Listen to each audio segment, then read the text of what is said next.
Okay, so I'm going to show you how to add a drill bit to your Ryobi drill. First thing you want to do to open up the teeth at the end there is to put your drill in reverse mode, and you're going to pinch the end of it here and hold down the trigger slightly. As you hold it down, you'll see the end of the drill opens up very slowly.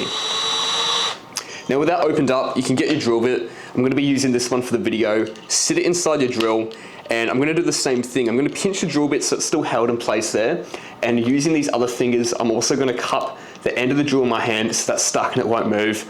I'll flip the drill over so it's going forwards now, and I'm going to slowly press that trigger, and you'll be able to see the teeth around the end of the drill start to come together and they'll grab onto that drill bit.